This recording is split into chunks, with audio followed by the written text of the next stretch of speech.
Sir வணக்கம். வணக்கம் CP. Yes sir, இன்னைக்கு ஹோலி பண்டிகை. எல்லோருக்கும் ஹோலி வாழ்த்துக்களை நம்ம சொல்லிக்கலாம். ஆமா, அதே மாதிரி தமிழ்நாடு அரசின் சார்பாக பட்ஜெட் தாக்கல் பண்ணியிருக்காரு நிதியமைச்சர் தங்கம் தென்னரசு. அவங்க மாநிலத்துக்கான பட்ஜெட் போடுறாங்க, நம்ம வீட்டுக்கான பட்ஜெட்டை போடலாம் சார். நிச்சயமா.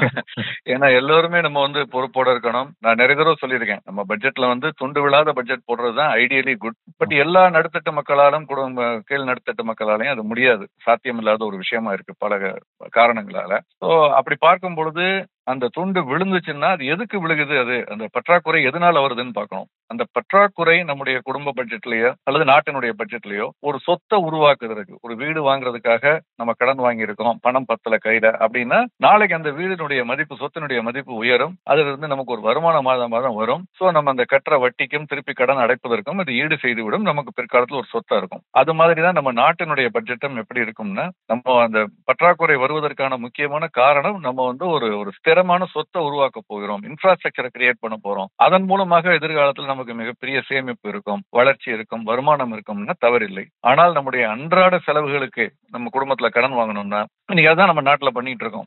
மத்திய பட்ஜெட் எடுத்துக்கிட்டாலும் சரி, எல்லா பட்ஜெட்டுமே பொதுவாக பாத்தீங்கன்னா மத்திய பட்ஜெட்டை பத்தி நம்ம ஒரு கூட பேசணும். நம்ம 18 to 20 பைசா கடனை திருப்பி அடைக்கிறதுக்கு, ₹1 அல்லது ₹100 எடுத்துக்கிட்டீங்கன்னா அதுல ₹20 கடனை திருப்பி அடைக்கல, அதனால வட்டியை கட்டுறதுக்கே கொடுக்குறோம். அந்த மாதிரி இருந்தா என்னைக்கு கடனை திருப்பி அடைக்க போறோம்? சோ நம்ம நாட்டினுடைய பட்ஜெட்டுங்கிறது மிகப்பெரிய விஷயம். அது பெரிய விவாதத்திற்கு வரும், மாநிலமோ நாடோ. பட் நம்மளால முடிந்தது 7 Habits of Highly Effective People அப்படின்னு ஒரு புத்தகம், ஸ்டீவன் கோவிங்கிற ஒரு எழுதின புத்தகம். அந்த ஸ்டீவன் கோவியினுடைய புத்தகத்துல பாத்தீங்கன்னா இந்த ரொம்ப எஃபெக்டிவா இருக்கவங்க அவங்களுடைய முக்கியமான 7 ஹேபிட்ஸ் சொல்லியிருப்பாரு. அதுல முக்கியமான ஒரு விஷயம் என்னன்னா, சர்க்கிள் ஆஃப், அவர் சொல்ற அந்த எக்ஸாக்ட் வேர்ட்ஸ் விட்டுருவோம். அதனுடைய கருத்து என்னன்னா, நம்மளால முடிஞ்சது எது நம்ம அதுல போக்கஸ் பண்ணணும். நம்மளால முடியாத விஷயத்த பேசி நம்ம நேரத்தை வீணாக்க கூடாது. இந்த பட்ஜெட் இப்படி இருந்தா நல்லா இருக்கும், அப்படி இருந்தா நல்லா இருக்கும் இதுன்னு பேசுறதை விட நம்மளால முடிஞ்சது நம்ம வீட்டு பட்ஜெட் முதல்ல அதை நம்ம பார்க்கணும். அதை அப்கோர்ஸ் கண்டுக்காம இருக்க முடியாது, அது பிகர் பிக்சர். பட் அது பொருளாதார நிபுணர்கள், விற்பனர்கள் நிறைய பேர் இருக்காங்க, நம்மளுடைய இதை பார்க்க வேண்டியது ரொம்ப முக்கியம் அப்படிங்கிற ஒரு விஷயோட நான் இந்த நிகழ்ச்சியை துவங்கலாம். நிச்சயம் சார். இந்த பட்ஜெட் பத்தி பேசுறப்ப சார், நம்ம சம்பாதிக்கிற சம்பளத்துல 10% சேமிக்கணும், 20% சேமிக்கணும்னு பொதுவான ஒரு கருத்து இருக்கு சார். ஆக்சுவலி நம்ம கடன் இருக்கு, இஎம்ஐ இருக்கு, நம்ம செலவு இருக்கு, மருத்துவ செலவு இருக்கு, இதெல்லாம் தாண்டி எவ்வளவு சார் ஒருத்தர் சேமிக்கணும் ஒவ்வொரு மாசமும் கட்டாயம்? அப்படி எல்லாம் ஒரு ஃபார்முலா இல்ல. பொதுவா நம்ம சொல்லுவோம் 50 30 20ன்னு சொல்றது, அல்லது 40 30 20 10ன்னு சொல்லுவாங்க. அதாவது அடிப்படை செலவுகள் கட்டாயமா வீட்டு வாடகை எல்லாம் கொடுத்தாகணும், கரண்ட் பில்லு கட்டி ஆகணுங்கிறது, சாப்பாடு அப்படிங்கிறது. ரெண்டாவது ஆடை, அதுல உயர்ந்த விலை ஆடையை வாங்கலாம், கம்மியான விலையில் ஆடையை வாங்கலாம் அப்படிங்கிறது ரெண்டாவது கேட்டகரி. அப்புறம் மூணாவது தியேட்டருக்கு படம் பார்க்க போறது, போகாம இருக்கலாம், பட் மனநிலை என்ன ஆகுறது, ஒரு என்டர்டைன்மெண்ட் இல்லைன்னா. ஆனால் நம்மளால முடியுமானா முடியும், அது மூன்றாவது. இது போக ஒரு 10%, அதாவது 40 30 70 ஒரு 20 90 அப்புறம் ஒரு 10 சேமிப்பு இப்படின்னு சொல்றது. இது சில பேர் 50 30 20 இப்படி எல்லாம் இது ஃபார்முலாங்கிறது நம்ம வசதிக்கு ஏற்ப போட்டுக்கிறது தான். அடிப்படையா பாத்தீங்கன்னா நீங்க நிறைய ஸ்கில் செட்ஸை வளர்த்துக்கணும். நம்பர் 1, அந்த ஸ்கில் செட்ஸ் அதிகமா வளர்த்துட்டு நம்ம வருமானம் ஆட்டோமேட்டிக்கா வர ஆரம்பிச்சிடும். அதிக வருமானம், மற்றவர்களோட அதிக வருமானம் வர ஆரம்பிக்கும். மூணாவது, அந்த வருமானத்துல மிக குறைவான செலவுகளை நம்ம செய்யணும். அப்ப செலவு குறைவு, வருமானம் அதிகம்ங்கிறப்ப சேமிப்பு அதிகமாகும். நாலாவது. அடுத்து 5வது, அந்த சேமிப்பு முறையாக முதலீடு செய்ய வேண்டும் திட்டமிட்டு. இந்த 5 ஸ்டெப் கரெக்டா ஃபாலோ பண்ணாலே நமக்கு மற்றவங்களை விட, ஆவரேஜை விட பெட்டரா நம்மளால அவுட் பீட் பண்ணி பெர்ஃபார்ம் பண்ண முடியும். இதுதான் ரொம்ப முக்கியம். இதுல இப்ப உதாரணமா சொல்றேன், நீங்க ஒரு 20% உங்களுடைய மொத்த வருமானத்துல இஎம்ஐ கட்டுறீங்க. இப்ப அந்த வீடு வாங்குறதுக்கான இஎம்ஐ கட்டுறீங்கன்னு வச்சுக்கோங்க. வீட்டுக்கான கடன் வாங்கியிருக்கீங்க, அதற்கான இஎம்ஐ கட்டுறீங்க. அப்ப அதை கடனை திருப்பி அடைக்கிறேன்னு நினைக்கிறத விட ஒரு சொத்தை உருவாக்குறீங்க, அது ஒரு முதலீடு. அது ஒரு முதலீடு தான், அது ஒரு சேமிப்பு தான். அப்படிதான் நான் பார்ப்பேன். குறிப்பாக 2வது வீடு ஒருவேளை நீங்க வாங்குறீங்கன்னா அது 100% சேமிப்பு மட்டும்தான், முதலீடு மட்டும்தான் அது. ஓகே, முதலாவதாவது உங்க தேவைக்கு நீங்க வாங்குறதா இருக்கலாம். சோ அதனால நம்ம இந்த ஃபார்முலா பண்ணி நான் 20% கட்டிட்டேன், மிச்சம் கையில இல்லையேன்னு கவலைப்பட வேண்டியது இல்லை. இருந்தால் நல்லது. என்னன்னா, நம்முடைய இன்னைக்கு ஊகா வேர்ல்டுன்னு சொல்றோம், VUCA, volatility, uncertainty, complexity and ஆம்பிகுயிட்டின்னு சொல்றது. இந்த ஊகா வேர்ல்டு இன்னைக்கு அப்படித்தான் இருக்கு. நீங்க என்ன நடக்கும், எது நடக்காது, என்ன உண்மை எல்லாம் எதிர்பாராத பல விஷயங்கள், ஆர்டிபிஷியல் இன்டெலிஜென்ஸ் வேலை எடுத்துக்கிட்டு போகுதுங்கிறாங்க. ஸோ இந்த மாதிரியான பல விஷயங்கள் நடக்கையில நம்ம தயாரா இருக்கணும். அதற்கு நம்ம ஸ்கில் செட்ஸை வளர்த்து அதிகமாக சம்பாதித்து குறைவாக செலவு செய்து சேமிப்பை முறையாக முதலீடு செய்தால் வரலாம். அதுதான் அதனுடைய அடிப்படை பிரின்சிபல். இந்த ஃபார்முலா எல்லாம் நானே பேசியிருக்கேன் ஃபார்முலாவை பத்தி. அது ஒரு கைடன்ஸ், பிராடர் கைடன்ஸ். அந்த அளவுக்கு அதை எடுத்துக்கணும், அவ்வளவுதான். ராஜேஷ் என்ன கேட்டிருக்காருன்னா, உலகத்தில் இருக்கிற மொத்த தங்கமும் அடுத்த 10 வருஷத்துல தீர்ந்து போயிடும்னு சொல்றாங்க. அதன் பிறகு தங்கத்தோட விலை ரொம்ப அதிகரிக்கணும்னு சொல்றாங்க. அது உண்மையா சார்? சரி, இது ஒரு விஷயத்த நம்ம புரிஞ்சுக்கணும். உலகத்துல உள்ள அத்தனை தங்கமும் தீர்ந்து போயிரும்னா அது ஒண்ணும் காணாம போக போறதில்ல. நீங்க ஒரு ஒரு அரிசி ஒரு உணவுப் பொருள் எடுக்குறீங்க. ஒரு வருஷத்துல சாப்பிட்டு முடிச்சுட்டா அடுத்த பேட்ச் வர்றதுக்கு 3 மாசமோ 6 மாசமோ ஆகும். குறுவையா இல்ல ரெகுலரான பயிராங்கிறத பொறுத்து அதுக்கான காலகட்டங்கள் ஆகும். அப்பதான் நீங்க உணவுப் பொருள்லாம் தீர்ந்து போச்சு, உணவுப் பொருள் பற்றாக்குறைன்னு சொல்லலாம். தங்கம் அப்படி இல்ல. வந்த தங்கம் அப்படியே தான் இருக்க போகுது. சோ அது குறைய போறது கிடையாது. ஏற்கனவே எல்லாருக்குமே தெரியும் எவ்வளவு இருக்கு அப்படிங்கிறது எல்லாருக்குமே தெரியும். சோ அதெல்லாம் தாண்டி இந்த விலை அதிகரிப்பதற்கு காரணம் அந்தந்த காலகட்டத்தில் இருக்கக்கூடிய டிமாண்ட் தான். இப்போ கோல்டு சப்ளை பூரா தீர்ந்து போச்சுன்னு நம்ம ஒண்ணு சொல்றோம். இன்னொரு பக்கம் யோசிச்சு பாருங்க, இதே மாதிரி தான் வைரத்தினுடைய விலை ஒரு கட்டத்துல ரொம்ப அதிகமா போய்கிட்டே இருந்துச்சு. இப்ப பார்த்தா வைரத்தினுடைய விலை அதிகரிக்கல, இன்னும் சொல்ல போனால் குறைய துவங்கி இருக்கிறது. என்ன காரணம்? செயற்கையாக இயற்கை வைரத்திற்கு கிட்டத்தட்ட இணையாக வித்தியாசத்தை கண்டுபிடிக்கவே முடியாது சாமானியர்களால். அது லேபுக்கு கொண்டு போய் தான் டெஸ்ட் பண்ணி கண்டுபிடிக்க முடியுங்கிற லெவலுக்கு இருக்க அளவுக்கு லேப் க்ரோன் டைமண்ட்ஸ் வந்துருச்சு, எல்ஜிடின்னு. இந்த லேப் க்ரோன் டைமண்ட் வந்த பிறகு இயற்கை டைமண்டுடைய பதிப்பு இருந்தா கூட ஆனா குறைஞ்சிருச்சு பெரும்பாலும். இதே மாதிரி நாளைக்கு தங்கத்துக்கு வராதுன்னு என்ன உறுதி சொல்ல முடியும்? தங்கம்ங்கிறது ஒரு ஒரு இயற்கையான கெமிக்கல் ப்ராசஸ் மூலமாகத்தான் ஃபார்ம் ஆகுது. ஸோ அந்த ப்ராசஸஸ் நாளாகிறதுனால ரொம்ப நாளாகுது. அது ஸ்பீடப் பண்றதுக்கு ஒரு கெமிக்கலோ ஒரு ஏஜென்ட்டோ கண்டுபிடிச்சாங்கன்னா, ஒரு ரியாக்டிவ் ஏஜென்ட்ஸ் கண்டுபிடிச்சாங்கன்னா செயற்கை தங்கம் வரலாம். வந்ததுன்னா அதனுடைய மதிப்பு என்ன ஆகும் சொல்ல முடியாது. இதெல்லாம் நடக்குமான்னா தெரியல, எனக்கு யாருக்குமே தெரியாது. அது நடக்காத வரைக்கும் தங்கத்தினுடைய மதிப்புங்கிறது உயர்ந்து கொண்டே இருக்கும், டிமாண்ட் அண்ட் சப்ளையை பொறுத்து. எல்லாருக்குமே இவ்வளவு ஸ்டாக் தாங்கிறது எல்லாருக்குமே தெரியும், ஒரு உத்தேசமான கணக்கீட்டின் அடிப்படையில. அதன் அடிப்படையில தான் இந்த விலை ஏற்கனவே ஏறிக்கிட்டு இருக்கு. இன்னும் 10 வருஷம் கழிச்சு ஏறணுங்கிறது இல்ல. இப்ப பிட்காயினை பத்தியும் அப்படிதான் சொல்றாங்க. அதன் அடிப்படையில தான் பிட்காயின் இவ்வளவுதான் அவைலபிள், இதுக்குள்ளதான் அது நீங்க மைன் பண்ண முடியும். அந்த மைன் பண்ணி முடிச்சுட்டு அதுக்கப்புறம் இருக்காது அப்படின்னு. அதோட இல்ல, பிளாட்டினம் இதை விட ஒரு கட்டத்துல விலை கூட இருந்தது, இப்ப கூட அப்பப்ப கூட போகுது. இதை விட பிரஷியஸ் மெட்டல்ஸ் எல்லாம் இருக்கு. தங்கத்தை நம்ம எல்லாருக்கும் அந்த நிறம் பிடித்திருந்து ஆபரணமாகவும் அணிவதால் அதனுடைய மதிப்புங்கிறது இன்னொரு பக்கம் இருக்குங்கிறத மறந்துடக்கூடாது. அவருடைய கேள்விக்கு என்னுடைய நேரடியான பதில் என்னன்னு கேட்டீங்கன்னா, நடக்கலாம், நடக்காதுன்னு சொல்ல முடியாது. பட் ஆனால் இது எல்லாமே ஆல்ரெடி டிஸ்கவுண்டட் ஃபேக்டர்ஸ். இது ஒன்றும் தெரியாத ஒரு செய்தி கிடையாது. அதனால அந்த 10 ஆண்டுகள் கழித்து எல்லா தங்கம் எடுத்து முடிச்சாச்சு, அதனால இனிமே இந்த தங்கத்தினுடைய விலை ஏறுமானா அப்படி இல்ல. டிமாண்ட் அண்ட் சப்ளையை பொறுத்து தான். உங்களுக்கு உதாரணமா ஒண்ணு சொல்றேன். 1980கள்ல ஒரு மிகப்பெரிய கோல்டு ரேலி, அதாவது 70களின் கடைசியில 80களின் துவக்கத்துல ஒரு மிகப்பெரிய கோல்டு ரேலி வந்தது. அதே மாதிரி வெள்ளி, பர்டிகுலரா வெள்ளியில ஒரு மிகப்பெரிய ரேலியும் வந்தது. ஓகே, அதுக்கு ஒரு பெயர் கூட சொல்லுவாங்க. நான் அடுத்த நிகழ்ச்சியை நான் முடிந்தால் சொல்றேன். அந்த ஒரு சகோதரர்கள் அவங்க தான் அதை இது பண்றாங்க. அவங்க ஹண்ட்னு சொல்லிட்டு அவர் இந்த ரேலிக்கு அதுதான் பேர். அவரு Herbert Hunt, William Herbert Hunt அப்படிங்கிறவரும் லாமர் ஹண்ட் அப்படிங்கிறவங்களும் தேர் கால்டு ஹண்ட் பிரதர்ஸ். இந்த ஹண்ட் பிரதர்ஸ் என்ன முடிவு பண்றாங்கன்னா, 1979 80கள்ல உலகத்துல இவ்வளவு வெள்ளி தான் இருக்கு, இதுல இவ்வளவுதான் மைன் ஆகி வெளியே இருக்கு, இதை பூரா நம்ம வாங்கிட்டோம்னா ஆட்டோமேட்டிக்கா விலை ஏறிடும். அப்புறம் எல்லாரும் நம்மகிட்ட தான் வாங்கி ஆகணும். அப்ப நம்ம வச்ச வேலை தான் சட்டம், அப்ப நம்ம விற்போம். இப்படிங்கிற ஆங்கிள் அவங்க அதை ஆப்ரேட் பண்ணி இருக்கிறத பூரா கார்னர் பண்ண ஆரம்பிக்கிறாங்க. மெல்ல மெல்ல மெல்ல அது ஒரு 1979ல ஒரு $6 ஒரு ட்ராய் அவுன்ஸுக்கு இருந்தது. இன்னைக்கு இதுக்கு நீங்க பாத்தீங்கன்னா பேஸ் இது பண்ணி பாத்தீங்கன்னா 1979ல அந்த இருந்தது. அதே ஆண்டுல $49 எங்க, $6 எங்க, $49 எங்க, கிட்டத்தட்ட 8 மடங்கு ஒரே ஆண்டுக்குள் அதிகரிக்கிறது. சோ 1980ல ஓகே, 79ல ஆரம்பிச்சு 80ல ஒரு ஆண்டு தான், ஜனவரி டு ஜனவரி 8 மடங்கு அதிகரிக்கிறது. கிட்டத்தட்ட 713% சொல்றாங்க. Okay, silver ஃபியூச்சர்ஸ்லாம் ஏறிடுது. காமெக்ஸ்னு சொல்லக்கூடிய கமாடிட்டிஸ் எக்ஸ்சேஞ்சில் 50 தாண்டி வணிகம் நடக்குது. இந்த மாதிரியான ஒரு சூழல்ல தங்கமும் $850 போகுது. அது ஒரு $200-250 இருந்தது, $850 போகுது ஒரு குறுகிய காலகட்டத்துல. ஏன்னா இது ஏறப்ப அது ஏறும், அது ஏறப்ப இது ஏறும். பட் என்ன ஆகுதுன்னா, திடீர்னு விலை ஏறல, விலை மெல்ல மெல்ல பார்த்தா இறங்க ஆரம்பிக்குது. என்னடா இறங்க ஆரம்பிக்குது, ஏன் நம்ம எல்லாம் கணக்கெல்லாம் கரெக்டா போட்டோம், இவ்வளவு மொத்தம் உற்பத்தி ஆயிருக்கு, இதுல இவ்வளவு பேர் வச்சிருக்காங்க, அவங்க விற்க மாட்டாங்க, இவ்வளவு மிச்சம் இருக்குது சப்ளைல இருக்கு, அது பூரா வாங்கிட்டோம்னா நம்ம வச்சதான் சட்டம் விற்கலாம், இப்படி கணக்கு போட்டு தானே வித்தோம்னு பார்த்தா, இந்தியா உள்ளிட்ட பல நாடுகளில் இருந்து, ஏன்னா இந்தியாவில மிகப்பெரிய அளவுல ஹோர்டிங் பண்ணி வச்சிருக்கோம் நம்ம தங்கம் வெள்ளி எல்லாம், இவ்வளவு விலை அதிகரிக்குது, இது அநியாயமான விலையா இருக்கு, இது நம்ம இன்னைக்கு வித்துட்டு பின்னால வாங்கிக்கலாம், இன்னைக்கு இல்லைன்னா வாங்கலைன்னா கூட பரவாயில்ல, இந்த விலைக்கு வித்துட்டு எல்லாம் பின்னால வருமா இல்லையான்னு நிறைய பேர் விற்க ஆரம்பிக்கிறாங்க. இந்த விற்கிறத வாங்குறதுக்கு அவங்கள்ட்ட பணம் இல்லை. ஏன்னா ஏற்கனவே நிறைய வாங்கி வச்சுட்டாங்க, விலை ஏறிக்கிட்டே இருக்கு, ஏற ஏற வாங்கியிருக்காங்க. $6 வாங்கி, $8-10 வாங்கி, $50-30 வாங்கி, 40 வாங்கிட்டு எவ்வளவுதான் வாங்க முடியும், பணம் இல்ல. சோ அந்த ஒரு காலகட்டத்தில் அவங்க வங்கி அணுகுறாங்க, வங்கிகள்ல கொடுக்க முடியலன்னு சொல்றாங்க. ஏற்கனவே இருக்கிறதுக்கே நீங்க பணம் இது பண்ணணுங்கிறாங்க, லிவரேஜ் பண்ணிருக்கீங்கிறாங்க. இன்ஃபேக்ட் சில வங்கிகள் திவால் ஆகுது அந்த காலகட்டத்தில் உங்களுக்கு கடன் கொடுத்ததன் மூலமாக. வெள்ளியினுடைய விலை மிகப்பெரிய அடி வாங்குகிறது. அந்த மாதிரி அடி வாங்கிய பிறகு அது அவங்களால எழுந்திருக்கவே முடியல. இது நீங்க ஹண்ட் பிரதர்ஸ் சில்வர் அப்படின்னு போட்டு கூகுள் பண்ணி பாத்தீங்கன்னா தெரியும். சுவாரஸ்யமான கதை. நம்ம நேரம் கிடைக்கும் பொழுது பின்னால தங்கம் வெள்ளியினுடைய இந்த ஆபரேஷன் பத்தி பேசும்பொழுது இதை விட இன்னும் பேசலாம். பட் பாயிண்ட் என்னன்னா, லிமிடெட் சப்ளைங்கிறது தெரிந்திருந்தும் கூட இப்ப பிட்காயின் ஏன் இப்போ $1,10,000 போனது $80,000 வந்துச்சு. ஒரு பக்கம் அமெரிக்கா நாங்க பிட்காயினை வித்து மத்த ரிசர்வ் கிரியேட் பண்றேன்னு சொன்னது. இன்னொன்னு வந்து அதனுடைய ஒரு குறிப்பிட்ட காலத்துக்கு பிறகு $30,000 வாங்கினவங்க எல்லாம் போறப்பா எனக்கு இது வரைக்கும் அப்படின்னு விற்க வருவாங்க.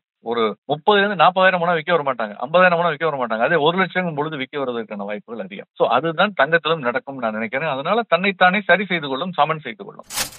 உலகத்தில் இருக்கிற ஷேர் மார்க்கெட்டா இருக்கலாம், கிரிப்டோ கரன்சியா இருக்கலாம், தங்கம் வெள்ளியா இருக்கலாம், எல்லாமே டிமாண்ட் அண்ட் சப்ளை. அதை வச்சுதான் விலை வந்து தீர்மானிக்குது. அதை வச்சுதான் வந்து ஷார்ட் டேர்ம்ல தீர்மானிக்குது. லாங் டேர்ம்ல அதனுடைய ஃபண்டமெண்டல்ஸ் ரொம்ப முக்கியம். அந்த மாதிரி பார்த்தோம்னா தங்கத்துக்கு என்ன ஃபண்டமெண்டல்ஸ் இருக்கு? அக்செப்டன்ஸ் தான். ரெண்டு பேர் அதை வந்து ஒன்னா மதிக்கிறோம். நம்ம ரெண்டு பேரும் அதை மதிக்காத பட்சத்துல ரெண்டு பேரும் தூக்கி போட்டு போயிடுவோம். இப்போ ஒரு ஒரு ஒரு ஒரு ஷேர் இருக்கு, அந்த ஷேரை ஏன் மதிக்கிறோம்னா அது வருமானத்தை ஈட்டி கொடுக்கிறது. தங்கம் என்ன வருமானத்தை ஈட்டி கொடுக்கிறது கிடையாது, ஆதாயம் தான். அந்த ஆதாயம் எப்படி வருகிறது? $100 வாங்கினவர் என்ன நினைக்கிறாரு, இன்னொருத்த நாளைக்கு $150 வாங்குவாருன்னு நம்பி வாங்குறாரு. அவரு $150 வாங்குறாரு. அவர் $150 வாங்கினவர் ஏன் வாங்கினான்னு கேட்டா அது $200 போகும் சார். ஏன் போகும்? காரணம் இல்ல. டிமாண்ட் அண்ட் சப்ளை மட்டும்தான் தவிர ஃபண்டமெண்டல்ஸ் கிடையாது. அதுக்கு வருமானம் கிடையாது. அதே நீங்க ஒரு வீடு வாங்குறீங்கன்னா அதுக்கு ஒரு வருமானம் இருக்கு. ஏன் வாங்குறேன்னா அது ஒரு வாடகை கிடைக்கும் சார், மாசம் மாசம் விலையும் ஏறும் சார், பின்னால வித்துட்டு போயிடலாம், இல்ல நான் கூடியிருக்கலாம். ஒரு பொருளாதார பயன்பாடுங்கிறது இருக்கு, எக்கனாமிக் யூட்டிலிட்டின்னு சொல்லுவோம். அந்த எக்கனாமிக் யூட்டிலிட்டி இருக்கக்கூடிய பொருள் அது. ஸோ அதுக்கு ஃபண்டமெண்டல்ஸ் இருக்கு. தங்கம் மாதிரியான பிட்காயின் மாதிரியான கமாடிட்டி இருக்கு, ஃபண்டமெண்டல்ஸ் கிடையாது. It's purely demand and supply. பங்குச்சந்தையும் ரியல் எஸ்டேட்டையும் அப்படி சொல்ல முடியாது. It is also demand and supply in short term, long டேர்ம்ல ஃபண்டமெண்டல். கணேசன் ராஜகோபாலன் என்ன கேட்டிருக்காருன்னா, what is the difference between active, passive and regular and direct mutual fund? Okay, regular and டைரக்ட்ங்கிறது தனியா எடுத்துக்குவோம், ஆக்டிவ் அண்ட் பாசிவ்ங்கிறத தனியா எடுத்துக்குவோம். இப்போ மியூச்சுவல் ஃபண்ட் நீங்க இன்வெஸ்ட் பண்ணையில ஒரு மியூச்சுவல் ஃபண்ட் டிஸ்ட்ரிபியூட்டர் மூலமாக ஆம்ஃபி சொல்லக்கூடிய அந்த சர்டிஃபைடு NISM எக்ஸாம்ஸ் எல்லாம் கிளியர் பண்ணி மியூச்சுவல் ஃபண்டை விநியோகம் செய்யக்கூடிய ஒரு பரஸ்பர நிதி முகவராக இருப்பவர் மூலமாக போனீங்கன்னா அது அவர் வந்து ரெகுலர் அப்படிங்கிற ஸ்கீம் மூலமா போவார். உங்களுடைய முதலீடு ரெகுலர் மூலமாக போகும். அதே நீங்க நேரடியாக அந்த மியூச்சுவல் ஃபண்டினுடைய இணையதளத்துக்கு போயோ அல்லது அவங்களுடைய அந்த மியூச்சுவல் ஃபண்டினுடைய மொபைல் ஆப் அதன் மூலமாகவோ நீங்க நேரடியாக முதலீடு செய்து அதுல டைரக்ட்ங்கிற ஆப்ஷனை சூஸ் பண்ணீங்கன்னா நேரடியான முதலீடு.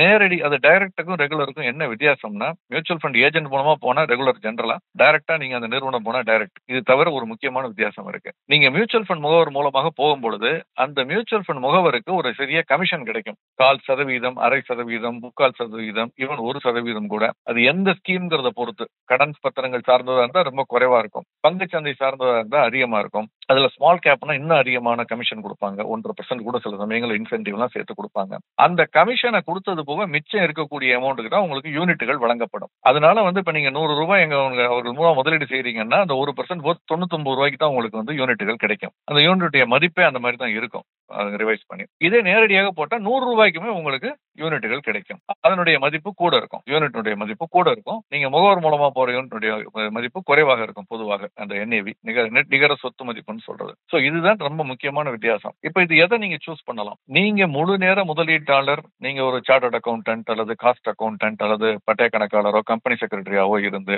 இந்த நிதி சார்ந்த MBA ஃபைனான்ஸ் பண்ணிருக்கீங்க, அல்லது உங்களுக்கு சின்ன வயசுல இருந்தே இதுல ரொம்ப ஆர்வம் அதிகம், அனுபவம் அதிகம்னா நீங்க நேரடியா போறதன் மூலமாக உங்களுக்கு சில பலன்கள் உண்டு. உங்களுக்கு அதிக யூனிட்டுகள் கிடைக்கும் அப்படின்னு சொல்லப்படுகிறது. சில சமயங்கள் அந்த NAV அதிகமா இருக்கிறதன் காரணமாக யூனிட்டுகள் கிட்டத்தட்ட ஒரே மாதிரி தான் இருக்கிறத நான் பார்த்திருக்கேன். பட் நிச்சயம் வந்து நீண்டகால அடிப்படையில ஒரு 10 ஆண்டுகள்னு பார்த்தா அதுல ஒரு பலன் இருக்கும். ஏன்னா அந்த 1% செலவு குறைக்கிறாங்க இல்லையா, முகவருக்கு கொடுக்குறது, அதுக்கும் உங்களுக்கு யூனிட் கொடுக்குறாங்க. அதனால ஆனால் நீங்க வந்து பங்குச்சந்தைக்கோ மியூச்சுவல் ஃபண்டுக்கோ புதிதாக வந்திருக்கீங்க, எனக்கு வந்து அதிக அனுபவம் இல்ல, எனக்கு ஒரு ஹேண்ட் ஹோல்டிங் வேணும் சார், ஒரு கைடன்ஸ் வேணும் சார், இந்த மாதிரி பங்குச்சந்தை இறங்கக்கூடிய காலகட்டத்தில் எனக்கு நம்பிக்கை அளித்து ஊட்டம் எனக்கு ஒரு இது கொடுத்து மோட்டிவேட் பண்ணி இந்த ரேட்ல விட்டுறக்கூடாது, இன்வெஸ்ட் பண்ணுங்க, இல்ல இந்த ஸ்கீம் சரியில்லை, இந்த ஃபண்ட் மேனேஜர் மாறிட்டாரு, இன்னுமே இது நல்லா இருக்காது, இதனால இதுல இருந்து நம்ம மாறிக்குவோம், இந்த SIP-யை நிறுத்திடுவோம், ஆனா இருக்க முதலீடு இருக்கட்டும். ஒண்ணு. ரெண்டாவது, SIP-யை நிறுத்த வேண்டாம், ஆனா போட்ட முதலீட்டையும் லாபத்தை மட்டும் எடுத்துருவோம், இல்ல முதலீட்டை மட்டும் எடுத்துருவோம். இப்படி வேரியஸ் ஆப்ஷன்ஸ் இருக்கு. அதை கைட் பண்றதுக்கு நமக்கு ஆள் வேணும், நமக்கு ஹெல்ப் பண்றதுக்கு ஆள் வேணும். கன்ஃபியூஷனா இருக்கு சார், குழப்பமா இருக்கு சார்னா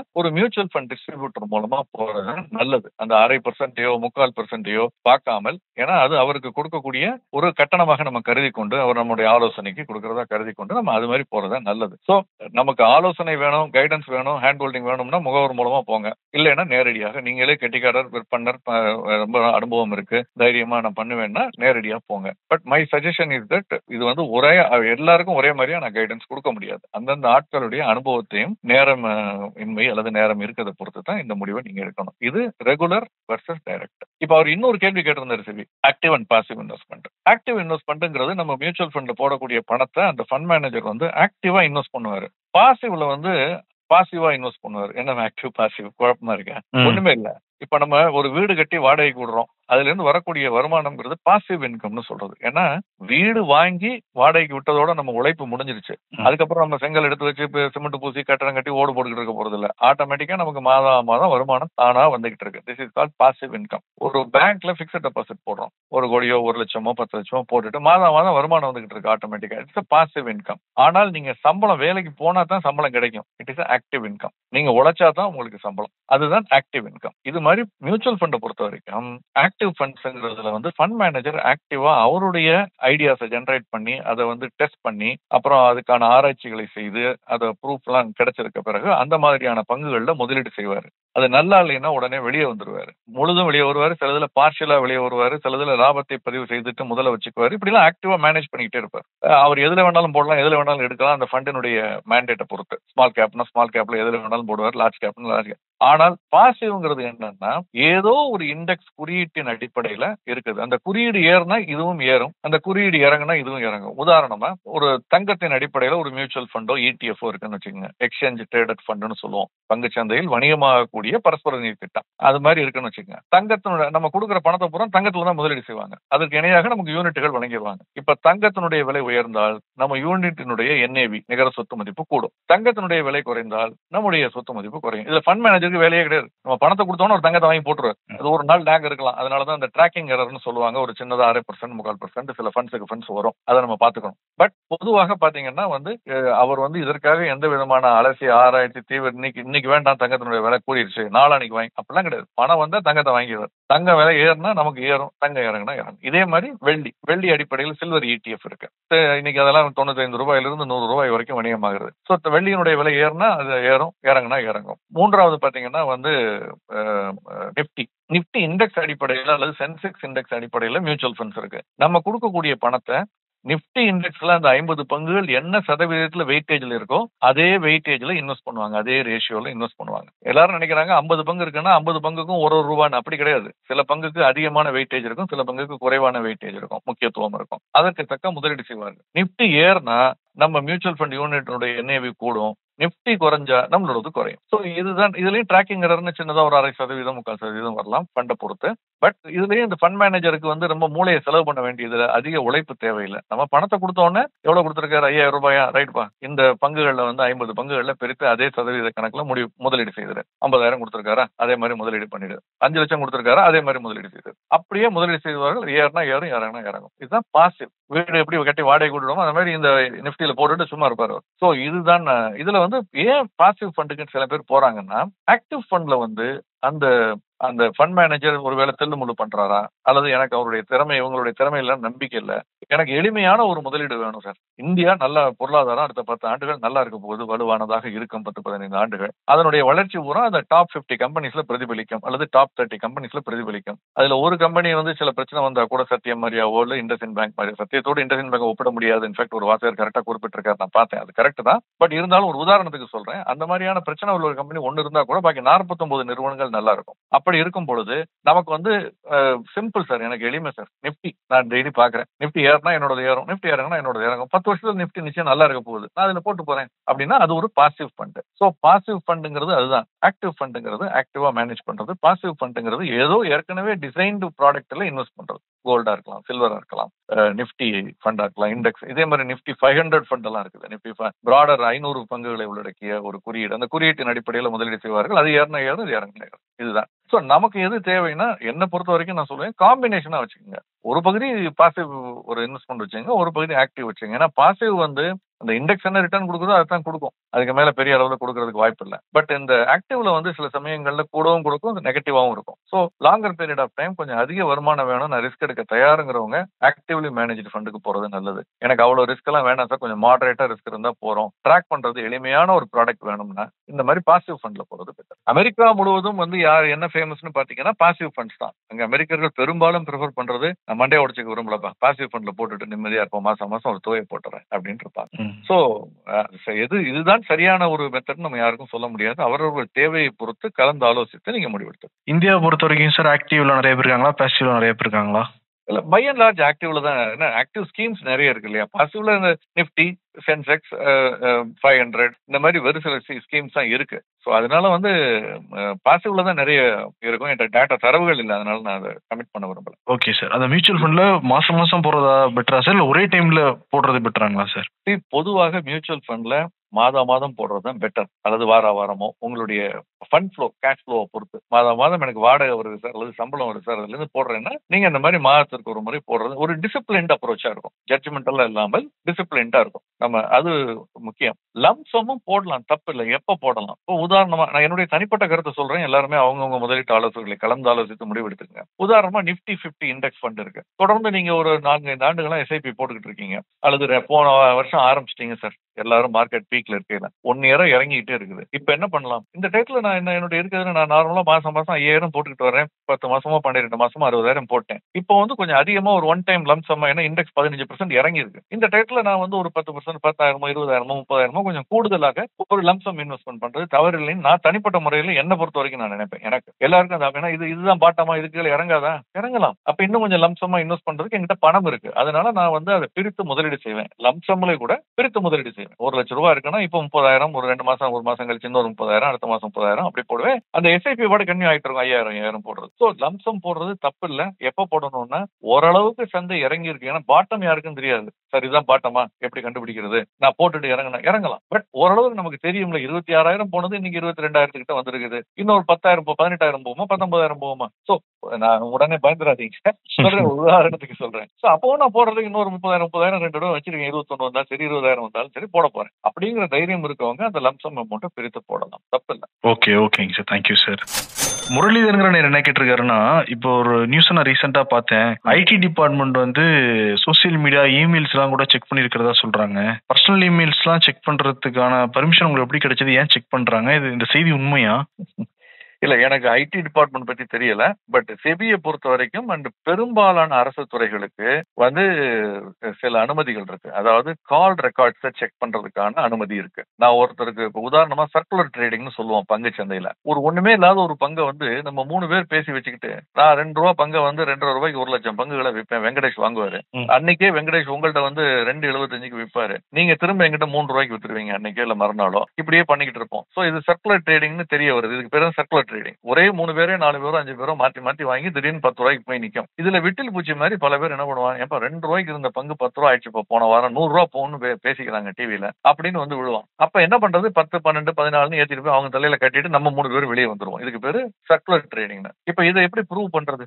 சார் நான் வித்திருக்கேன், அவர் வாங்கிருக்காரு, ஜெனுவா வாங்கிருக்கலாம், அவருக்கு வாங்கிருக்கலாம், கரெக்டா? இதை ப்ரூவ் பண்ண முடியாது. அப்ப செபி என்ன சொல்றாங்கன்னா, கால் ட்ராக் ரெக்கார்டுங்களுக்கு அதுக்கு அக்சஸ் கொடுங்கன்னு கேட்டாங்க. இப்ப அதை அணுகுவதன் மூலமாக நம்ம இந்த ட்ரேட் எப்படி போட்டிருப்பேன், நான் 2 ரூபாய்க்கு இருக்கையில உங்களை போன்ல லைன்ல வச்சுக்குவேன். வெங்கடேஷ் நான் 2.5 போட்டிருக்கேன், நீங்க வாங்கிங்க அப்படிமே. அப்படியே உங்களை லைன்ல எடுத்து அவர் 2.5 2 போட்டிருக்காரு வெங்கடேஷ், செபி நீங்க வாங்கிருங்க, அல்லது நீங்க வாங்குவீங்க. இது ஒரு ஆபரேட்டர் தானே, ஒரு மூளை தான் இதெல்லாம் பண்றது. ஓகே, சோ அந்த மூளைகிட்ட இருந்து இந்த 3 பேருக்கு கால்ஸ் எல்லாம் எத்தனை மணிக்கு போயிருக்கு, எப்ப போயிருக்கு, ட்ரேட் எத்தனை மணிக்கு நடந்திருக்கு, இப்படிங்கறத பார்த்து கண்டுபிடிப்பாங்க. என்னை பொறுத்த வரைக்கும் இதெல்லாம் அவசியம் நான் நினைப்பேன். இது தனி மனித உரிமை, அதுல தலையிடுறதுன்னா பெரும்பாலானோருக்கு நன்மை பயக்கும் எனில் ஒரு சில இந்த மாதிரியான விஷயங்கள்ல நம்ம காம்ப்ரமைஸ் பண்றதுல தப்பு இல்லை. இது தவறாக பயன்படுத்தப்படும் பொழுதுதான் இது பிரச்சனையா மாறுது. இது தனிநபர்களுக்குள்ளே இருக்கக்கூடிய பிரச்சனையில இந்த பதவியில் இருக்கவர் உங்களை ட்ராக் பண்றதுக்கு பயன்படுத்துறாருன்னா அது நிச்சயமா தவறு. அவங்க மீது கடுமையான நடவடிக்கைகள் எடுக்கணும். சாதாரண நடவடிக்கை எடுக்கிறது பிரச்சனை இல்லை, கடுமையான நடவடிக்கை எடுக்கணும். அப்பதான் it will titre others from misusing the power. ஏன்னா அப்படிப்பட்ட ஒரு பவரை நம்ம கொடுக்குறோம் அவங்களுக்கு. ஓகே, சோ அது மாதிரியான call track record, even WhatsApp details எல்லாம் அவங்களால சில துறைகளால் அணுக முடியும். நம்ம என்ன அனுப்பிச்சிருக்கோம், என்ன ஏது, அதாவது என்ன கண்டென்ட்ங்கிறத அணுக முடியுமாங்கிறது எனக்கு தெரியல. பட் ஆனா அந்த எந்த டைட்டில் அனுப்பிச்சிருக்கோம், எந்த அனுப்பிச்சிருக்கோங்கிறது தெரியும். இதெல்லாம் இருக்கு. இதெல்லாம் ஒரு செக்ஸ் அண்ட் பேலன்சஸ் அந்த முறையில தான் நம்ம பார்க்கணும். இன்ஃபேக்ட் உங்களுக்கு நிறைய பேருக்கு தெரிஞ்சிருக்காது, 20 ஆண்டுகளுக்கு முன்பு ஒவ்வொரு ஆண்டும் வருமான வரித்துறை எங்கள்கிட்ட பங்கு தரகர்களிடம் ஒரு ஃபிளாப்பி டிஸ்க்ல சென்ற ஆண்டு உங்களிடம் 50,000 ரூபாய்க்கு மேல முதலீடு செய்த பங்குகளை வாங்கி விட்டவர்களுடைய தகவல்களை காப்பி பண்ணி கொடுங்கன்னு கேட்பாங்க. நாங்க ஒரு ஃபிளாப்பி டிஸ்க்ல காப்பி பண்ணி கொண்டு போய் கொடுப்போம். அதை வாங்கி அவங்களுக்கு எல்லாம் ஒரு நோட்டீஸ் அனுப்புவாங்க. நீங்க நிறைய ட்ரேட் பண்ணிருக்கீங்க ஷேர்ல, எங்களை அப்பியர் பண்ணுங்க, ரேண்டமா கொஞ்சம் பேருக்கு அனுப்புவாங்க. ஓகே, அது மாதிரி இப்ப அதெல்லாம் கேட்கறது இல்லை எங்களை. நான் நினைச்சுக்கிட்டு இருக்கிற நிறைய பேர் நினைக்கிறாங்க, ஓ நம்மள கேட்கறது இல்ல. அப்படி கேட்கறது இல்லைன்னா, ஏன்னா இந்த டேட்டா ஆல்ரெடி அவைலபிள் அவங்களுக்கு. என்எஸ்சி பிஎஸ்சிக்கு அவைலபிளா இருக்கு, செபிக்கு அவைலபிளா இருக்கு. அவங்க மூலமா எப்ப வேணாலும் என்ன இன்கம் டேக்ஸ் டிபார்ட்மெண்ட் கேட்டு பெற முடியும். அப்படி பல இன்டர் கனெக்டட் கவர்மெண்ட் அரசு துறைகளுக்குள் இன்டர் கனெக்டடா இருக்கிறதுனால நம்மகிட்ட தனிப்பட்ட முறையில கேட்டு வாங்குறது இல்லை. அதுக்கெல்லாம் அவங்களுக்கு அக்சஸ் ஏற்கனவே இருக்கு. ஸோ இது வந்து குறிப்பா இவர் கேட்ட கேள்விக்கு ஆன்சர் என்னன்னா எனக்கு தெரியாது. அது உண்மை. பட் அந்த மாதிரி இருக்க வாய்ப்பு இருக்கு. பட் அது நிச்சயமா உங்களுடைய தனிப்பட்ட இமெயில போய் ட்ராக் பண்றதுக்கு இருக்காது. டே டு டே நினைச்சவங்களுடைய இமெயில் எல்லாம் ட்ராக் எங்க சந்தேகம் எழுகிறதோ அந்த சந்தேகம் எழக்கூடிய இடங்கள்ல கால் ரெக்கார்ட்ஸை ட்ராக் வாங்கி கேட்டு பெறுவதற்கு அவர்களுக்கு உரிமை இருக்கு. In fact they can even go to call ரெக்கார்டிங்ஸை பெறுவதற்கு கூட அவங்களுக்கு வந்து அனுமதி இருக்கு. இமெயில்ஸ் அவங்க வந்து நம்ம இமெயில்ஸை வந்து கிராஸ் செக் பண்றதுக்கு நமக்கு தெரிந்து நம்மளுடைய பார்த்துட்டு பாக்குறதுக்கு அவங்களால நிச்சயம் முடியும். இந்த இமெயில் ட்ரெயில்ஸை செக் பண்ண முடியும் அவங்களால. ஸோ இதெல்லாம் இருக்கு. பட் நமக்கு தெரியாமலே இதை பண்ண முடியுமான்னு எனக்கு தெரியாது. சார் இப்போ சொன்னீங்களா சர்க்யூட் ட்ரேடிங் கால் ரெக்கார்ட் வச்சு கண்டுபிடிச்சிடலாம், அது அவசியம் தான் நீங்க சொல்றீங்களா சார்? அவங்க கோல்மால் பண்ணணும்னு முடிவு பண்ணிட்டாங்க அப்படின்னா அதே நம்பர்ல இருந்து ஏன் சார் ஃபோன் பண்ண போறாங்க? வேற நம்பர்ல இருந்து கூட கால் பண்ணலாம். அதெல்லாம் கண்டுபிடிக்க முடியாது தானேங்க சார்? நீங்க இப்படிதான் அப்பப்போ கூகுளி போடுறீங்க திடீர்னு எனக்கு தெரியாத கேள்வியா கேட்டு.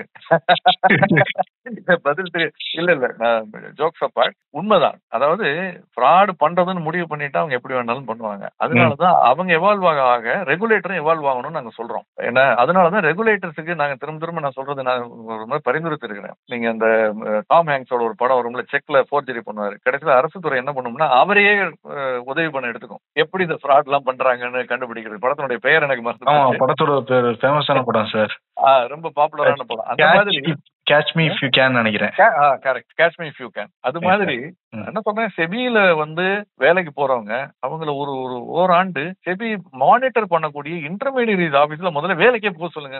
சம்பளத்தை செபி கொடுத்துடட்டும். ஒரு மாசம் அங்க போய் உட்காரணும் ஒரு பங்கு தரவருடைய அலுவலகத்துல. ஒரு மாசம் ஒரு மியூச்சுவல் ஃபண்ட் டிஸ்ட்ரிபியூட்டரோட பயணம் பண்ணட்டும். அவர் எப்படி எல்லாம் வந்து செல்லிங் பண்றாரு என்னன்னு பாக்கட்டும். இப்படி எல்லாம். பட் அவங்களுடைய கவலை என்னவா இருக்கும்னு நான் நினைக்கிறேன்னா, சைனீஸ் வால் கிரியேட் பண்ணணும்னு நினைக்கிறாங்க. ரெகுலேட்டர் வந்து யாரை ரெகுலேட் பண்றாங்களோ அவங்களோட அந்யோன்யம் நேரக்கூடாது. இப்ப இந்த மாதிரி அடிக்கடி வந்து ஒரு மாசம் என்னோட பழகினாங்கன்னா நம்ம வாடா மாப்பிள்ள ஒரு டீ சாப்பிட்டு வரலாம்னா இப்ப போலீஸ் மேல மரியாதையே போயிடுது இல்ல. போலீஸ் அந்த காக்கி உடைகளோடு இருக்கும்போது நம்மளோட வயது குறையாத இருந்தாலும் ஒல்லியான ஆளா இருந்தாலும் பலமில்லாத ஆள் போல இருந்தாலும் கூட நம்ம பயப்படுறோம், அந்த உடைக்கு பயப்படுறோம். அவரே நம்ம சொந்தக்காரர், நமக்கு ரெகுலரா தெரிஞ்சவர், தினசரி அவரோட டீ சாப்பிட போறோம் அல்லது ரெஸ்டாரண்ட்டுக்கு போறோம்னா நம்ம வாடா மாப்பிள்ள மதிக்க மாட்டோம். அந்த பயம் அவர்களுக்கு இருப்பதால் அதை ரொம்ப பெரிய அளவுல என்கரேஜ் பண்ணல. பட் மார்க்கெட்ல அனுபவம் மிக்கவர்களை வேலைக்கு எடுத்துக்கிறாங்க. அதுல நிறைய நல்ல விஷயம்லாம் நடந்திருக்கு. சந்தீப் பரேக்னு ஒருத்தர் எக்ஸிகியூட்டிவ் டைரக்டரா லைக்ல ஜாயின் பண்ணாரு. 3 வருஷம் சந்தையிலிருந்து வக்கீல பிராக்டிஸ் பண்ணிட்டு இருக்கவர் வந்து இங்க 3 வருஷம் வேலை பார்த்துட்டு தனியா போயிட்டாரு. ஜெயன் குப்தான் அந்த மாதிரி வந்தாரு. அதெல்லாம் நல்லா இருந்தது. அதுல சில பேட் எக்ஸ்பீரியன்ஸ் இருக்கு. சமீபத்துல மாதவி போலி பீச் வந்து ஐசிஐசிஐ வங்கியில இருந்து மிக அனுபவம் மிக்கவர், ரொம்ப கெட்டிக்காரர், ரொம்ப பிரில்லியன்டான ஆள் வந்தாங்க. பட் கான்ட்ரோவர்ஷியலா போயிடுச்சுங்க. ஸோ நல்லதும் இருக்கு கெட்டதும் இருக்கு. அந்த மாதிரி அவங்க வந்து பண்ண பாக்குறாங்க. பட் இந்த ஃப்ராடை கண்டுபிடிக்கணும்னா கொஞ்சம் கஷ்டம் தான். அவங்களும் எவால்வ் ஆகணும். அவங்களும் வந்து தங்களை முன்னேற்றிக் கொள்ள வேண்டும். ஆர்டிபிஷியல் இன்டெலிஜென்ஸ் யூஸ் பண்ணி எப்படி பண்றாங்க, என்னென்ன மாதிரி எல்லாம் பண்றாங்கன்னா அதுக்கான முயற்சி அவர்களுக்கு பயிற்சி அளிக்கப்படுகிறது. அந்த பயிற்சியில இருந்து அவங்க வந்து கண்டுபிடிக்கிறாங்க. ரெண்டாவது, இப்ப சில வெல்விஷர்ஸ் மார்க்கெட்ல அவங்க வச்சிருக்காங்க, இன்ஃபார்மர்ஸ் மாதிரி. அவங்க மூலமாகவும் தகவல்கள் போய் சேர்க்கிறது. உதாரணமா நம்ம ஒரு தமிழ்நாட்டுல ஒரு ஊர்ல வந்து இந்த மாதிரி நிதியை வாங்கி பண்ணிட்டு இருக்கும் பொழுது நம்ம நாணயமுடனோட அதை கவர் பண்ணோம். பெரிய கண்டுகொள்ளப்படலை. நான் வந்து முக்கியமான அதிகாரிகளுக்கு அவங்களுடைய கவனத்திற்கு அதை எடுத்துக்கொண்டு போனேன். அப்ப அவங்க சொன்ன ஒரு விஷயம் என்னன்னா, அவங்களுடைய டாக்குமெண்டேஷன் எல்லாம் பக்காவா இருக்கு சார். அவங்க வந்து பங்குச்சந்தைன்னு சொல்லி வாங்கல, கடன் வட்டி கொடுத்து வாங்கணும்னு தான் வாங்குறாங்க. அப்புறம் அதை பங்குச்சந்தையில போடுறாங்க. ஸோ டாக்குமெண்டேஷன் பக்காவா இருக்கு, நடவடிக்கை கஷ்டமா இருக்கு, எங்க கவனத்துக்கு கொண்டு வந்ததுக்கு நன்றி நாங்க. ஸோ அந்த மாதிரி சில விஷயங்கள் நம்ம முயற்சி எடுக்கிறோம். அப்புறம் அதுக்கப்புறம் அவங்க வந்து நடவடிக்கை எடுக்கிறாங்க. இல்லாமல் எல்லாம் இல்லை. But it is evolving process. உங்களுக்கு இன்னொரு விஷயம் சொல்றேன்.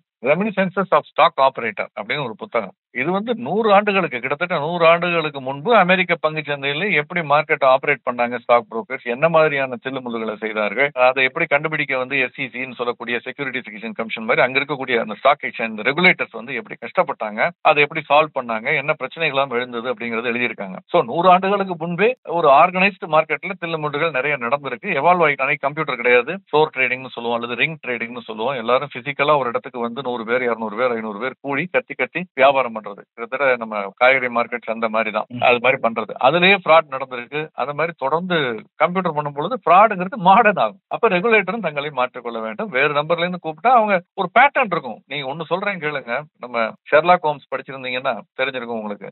எந்த குற்றம் செய்பவரும் அங்க தன்னை அறியாமல் ஒரு பிரெட் கிரம்ஸ போட்டுட்டு போறாருன்னு சொல்லுவாங்க. பிரெட் கிரம்ஸ்னா தெரியும் இல்லையா? அந்த அவர் நடந்து போற பாதையில போய் அதை கண்டுபிடிக்கிறது கதை பிடிச்சிருக்கோம். அது மாதிரியாக நல்ல ஒரு இன்வெஸ்டிகேட்டர் இருந்தா நிச்சயமா அவரால் அதை வந்து அதனுடைய சோர்ஸை கண்டுபிடிச்சிட முடியும், எப்படி தில்லுமுல் பண்ணலாம் அப்படிங்கறத அந்த கருத்து. நான் அதை நம்புறேன். தயா சரணம் நேர் கருத்து போட்டிருக்காருங்க சார், அதுக்கு நிறைய லைக் வேற. ஐயா, நீங்கள் ஒரு பங்குச்சந்தை ஏஐ, எந்த கேள்வி கேட்டாலும் டக்கு டக்குன்று ஏஐ விட வேகமாக சொல்கிறீர்கள். உங்க அனுபவத்துக்கு ஒரு சல்யூட் அப்படின்னு சொல்லியிருக்காரு சார். இல்ல முதலீட்டு சார், எந்த கேள்விக்கும் பதில் சொல்றது ஈஸி சார். ஒண்ணு உங்களுக்கு தெரிஞ்சிருந்தா சொல்லிட போறீங்க, தெரியலைன்னா தெரியலைன்னு சொல்றதும் ஒரு பதில். சோ அந்த மாதிரி பதில் சொல்றது ரொம்ப சுலபம். தெரியலைங்கிறத ஒத்துக்க முதல்ல தெரிஞ்சுக்கணும், அது ரொம்ப முக்கியம். அப்பதான் நம்ம அடுத்து தெரிஞ்சுக்க முடியும் அந்த விஷயத்த. தெரிஞ்ச மாதிரி பேசிக்கிட்டு இருந்தோம்னா அப்புறம் எல்லாரும் நம்ம சொல்றதை ஏத்துக்கிட்டாங்கன்னு நம்ம மக்காயிடுவோம். வாசகர்கள் கேட்கறவங்க மக்கள் அவங்க கண்டுபிடிச்சிருவாங்க. அதே மாதிரி நிறைய பேர் வந்து பாசிட்டிவ் கமெண்ட் சார். சார் வந்து நீங்க எவ்வளவு லேட்டா இருந்தாலும் பரவாயில்ல, ஷோ மட்டும் சார் வந்துடணுங்கிற மாதிரி ஏகப்பட்ட கமெண்ட்ஸ் நீங்களும் பார்த்துருப்பீங்கன்னு நினைக்கிறேன் சார். அவ்வளவு வாழ்த்துக்கள். ஆமா, நீங்க அனுப்பிச்சிருந்த பார்த்தேன். அது மிகப்பெரிய பொறுப்பை சுமக்குது. சம்டைம்ஸ் இது வந்து ஒரு சுகமான பளு அல்லது சுமை. சம்டைம்ஸ் இதுக்கு எனக்கு அவ்வளவா பழக்கம் இல்ல. பட் நிச்சயமா ஓவர் ஹெல்மிங்கா இருக்கு. இன்ஃபேக்ட் நேரம் எடுத்து, ஏன்னா எவ்வளவோ ஷோஸ் இருக்கு அவங்களுக்கு. அவங்க சினிமா சம்பந்தமா பார்க்கலாம், மற்ற பொழுதுபோக்கு சம்பந்தமா பார்க்கலாம், சீரியல்ஸ் பார்க்கலாம். அதையெல்லாம் எடுத்து அவங்க ஒரு ஆர்வத்தோடு முன்னுக்கு வரணும், நிதி சுதந்திரம் பெறணும் அப்படிங்கிற ஆர்வத்துல நம்முடைய நிகழ்ச்சி எல்லாம் பார்த்து நமக்கு ஆதரவு தர்றதுங்கிறத நம்ம வித் ஆல் ஹியூமிலிட்டி நம்ம அதை பாராட்டணும், அக்செப்ட் பண்ணிக்கணும். நமக்கு நிச்சயமா அது மேலும் மேலும் தவறு செய்யக்கூடாது. நிறைய கருத்துக்கள் நமக்கு அவங்களுக்கு உபயோகமானதை சொல்லணும். எந்த விதமான ஒரு சார்பு இல்லாமல் ஒரு கரெக்டா அந்த பாயிண்ட சொல்லணும் அப்படிங்கிற ஒரு பொறுப்பும் சுமையும் நமக்கு கூடிக்கொண்டிருக்குங்கிறத நான் உணர்கிறேன். ரொம்ப நன்றி. ரொம்ப நன்றி சார். Thank you sir. ஆக்சுவலி நாளைக்கும் லீவு, இன்னைக்கும் லீவு, அதனால கொஞ்சம் டீட்டெயிலாவே பேசிடுவோம். சில கேள்வி பதில் சொன்னாலுமே ரொம்ப டீட்டெயிலா சொல்லியிருக்கீங்க சார். ரொம்ப நன்றி sir. Thank you so much sir. நன்றி நன்றி. மேலும் நானே விகடன் யூடியூப் சேனல்ல வரப்போற பிசினஸ் மற்றும் பினான்ஸ் சம்பந்தமான வீடியோக்களை உடனே பார்க்க இந்த வீடியோ கீழே உள்ள சப்ஸ்கிரைப் பட்டனை கிளிக் பண்ணுங்க. அண்ட் மறக்காம அந்த பெல் ஐக்கனையும் கிளிக் பண்ணிடுங்க.